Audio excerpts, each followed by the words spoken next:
Hello students, अपने last lecture में हमने ओम्स लॉ प्रूव किया था, तो उसे मैं थोड़ा सा रिवाइज करा दूं। अगर आपके पास में कोई कंडक्टर है और कंडक्टर की लेंथ एल है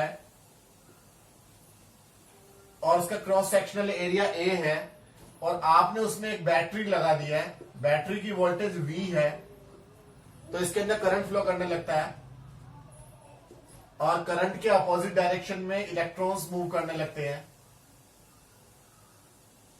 और करंट की जो रुकावट होती है, करंट के रास्ते की जो रुकावट है, उसी को हम क्या बोलते हैं? रेजिस्टेंस बोलते हैं। और रेजिस्टेंस के लिए हमने फॉर्मूला डेरिव किया था, हमारे पास में आया था R is equal to M L upon N E square tau A. ये फॉर्मूला आया था हमारे पास में जब हमने ओम्स लॉ की डेरिवेशन की थी लास्ट लेक्चर में। और ओम्स लॉ क्या था कि R इज इक्वल टू होता है V upon I, potential difference divided by current is called resistance. और रेजिस्टेंस का जो फॉर्मूला डेरिव होके आया था वो ये डेरिव होके आया था। तो इसमें आप ये देखिए रेजिस्टेंस किस चीज पे डिपेंड करता है? रेजिस्टेंस डिपेंड करता है एक तो लेंथ के ऊपर, लेंथ ऑफ कंडक्टर के ऊपर, और दूसरी बात क्रॉस सेक्शनल एरिया के ऊपर।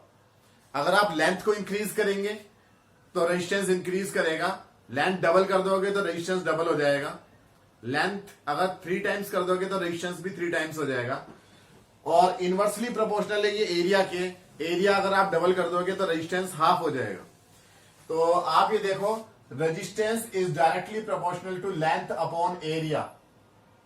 और जब भी इस प्रोपोर्शनलिटी साइन को हटाते हैं तो वहां पे कांस्टेंट आ जाता है, और यहां पर जो कांस्टेंट आएगा उसी को हम क्या बोलते हैं?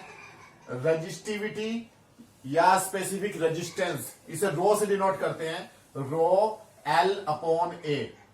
तो आप ये देखिए, एक आपके पास में ये ओम्स लॉ की डेरिवेशन से आया था, दूसरी चीज आपके पास में यहां से आई है प्रोपोर्शनैलिटी के साइन को हटाने के बाद में। तो ये रजिस्टिविटी है।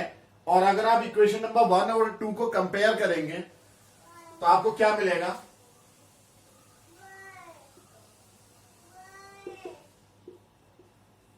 रो is equal to M upon N E square tau. L और ए यहां से आपने हटा दिए, दोनों को कंपेयर किया है। तो आप ये देखिए कि रजिस्टिविटी या स्पेसिफिक रेजिस्टेंस ये खुद किन किन बातों पे डिपेंड करता है? ये डिपेंड करता है, अच्छा एम क्या है यहां पर? एम है mass of one electron, that is a constant. N क्या है? Number of electrons per unit volume in a given conductor. जो एक कंडक्टर है उसके अंदर पर यूनिट वॉल्यूम में कितने नंबर ऑफ इलेक्ट्रॉन्स है, फ्री इलेक्ट्रॉन्स है, ये उसका नंबर है। तो यानी कि अगर मेटल को हम चेंज कर देंगे तो number of free electrons per unit volume भी चेंज हो जाएगा। तो यानी कि ये एक तो एन के ऊपर डिपेंड करती है रेजिस्टिविटी, डायरेक्टली प्रोपोर्शनल है 1 अपॉन एन के, या इनवर्सली प्रोपोर्शनल एन के कह लो। और दूसरी बात, इलेक्ट्रॉन का जो चार्ज है वो भी कांस्टेंट है, उसके ऊपर डिपेंड नहीं कर सकती। तो क्या है? रिलैक्सेशन टाइम, दो टक्करों के बीच का एवरेज टाइम इंटरवल। जब यहां इलेक्ट्रॉन आगे चलते हैं तो वो बार बार कोलाइड करते हैं, और सक्सेसिव 2 कोलिजन्स के बीच का जो टाइम इंटरवल है वही आपका रिलैक्सेशन टाइम टो होता है। तो यानी कि ये टो पे भी डिपेंड करता है। Resistivity depends on 1 upon tau. और ये जो टाइम इंटरवल है ये खुद, यानी कि रिलैक्सेशन जो टाइम है ये खुद मेटल के नेचर पे डिपेंड करता है, साथ ही साथ टेम्परेचर पे डिपेंड करता है। तो इसका मतलब resistivity depends on 2 factors. Number first, nature of metal, and number second, temperature of metal. ये कौन सी मेटल आपने यूज किया है? ये कॉपर यूज किया है, ये आयरन यूज किया है, या ये जो है मैग्नीज यूज किया है? कौन सी मेटल आपने यूज किया है, सिल्वर यूज किया है, ये उस पर डिपेंड करता है। साथ ही साथ उसका टेम्परेचर क्या है उस पर डिपेंड करता है। तो टेम्परेचर डिपेंडेंसी के बारे में हम नेक्स्ट लेक्चर में पूरे डिटेल में पढ़ेंगे। आज हम इसके रेजिस्टिविटी की यूनिट क्या होगी और इसकी डायमेंशन क्या होगी उसे हम आगे देखते हैं। तो आप ये देखो कि रेजिस्टेंस डिपेंड्स ऑन 3 फैक्टर्स। एक तो रेजिस्टिविटी, लेंथ और एरिया। अगर हम लेंथ और एरिया को यूनिट मान लें तो हम रेजिस्टिविटी की डेफिनेशन निकाल सकते हैं। If L is equal to 1 and A is equal to 1, तो देन अगर आप इक्वेशन नंबर 2 में रख देंगे तो क्या मिलेगा? बाई इक्वेशन नंबर 2 आपको मिल जाएगा rho is equal to R, यानी कि resistivity is equal to resistance of a conductor of unit length and unit cross sectional area. ये इसकी डेफिनेशन है। अगर आपके पास में लेंथ भी यूनिट हो और क्रॉस सेक्शनल एरिया भी यूनिट हो, तब रजिस्टिविटी रेजिस्टेंस के इक्वल होती है। यानी रजिस्टिविटी भी रेजिस्टेंस है, लेकिन लेंथ उसकी कितनी होनी चाहिए कंडक्टर की, यूनिट, और एरिया भी होना चाहिए यूनिट। इसकी यूनिट कैसे निकालेंगे रजिस्टिविटी की?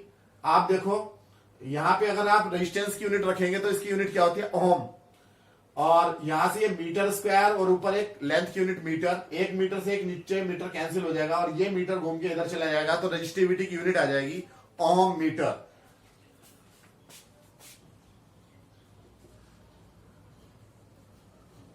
ओम मीटर।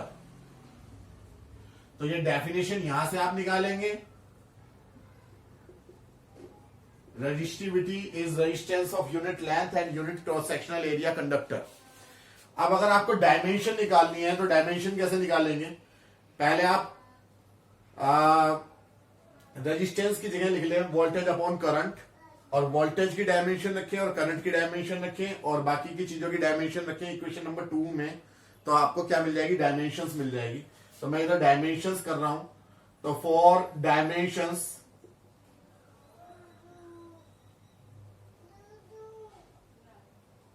बाई इक्वेशन नंबर 2, इस इक्वेशन नंबर 2 से देखो V upon I, voltage upon current is equal to rho L upon A.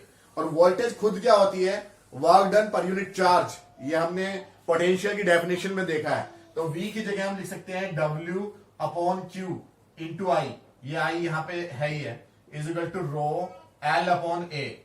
आप ये देखो Q फंडामेंटल यूनिट नहीं है, चार्ज जो है वो खुद करंट पे डिपेंड करता है।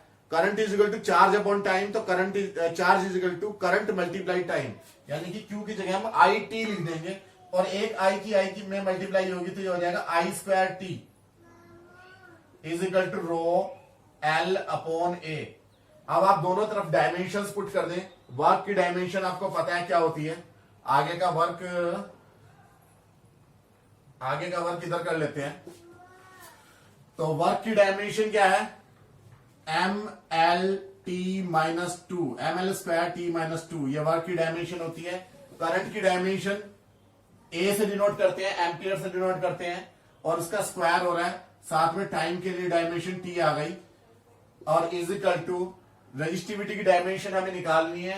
लेंथ की डायमेंशन क्या होती है, एल, और अपॉन एरिया की क्या होती है, एल स्क्वायर, तो एल अपॉन एल स्क्वायर।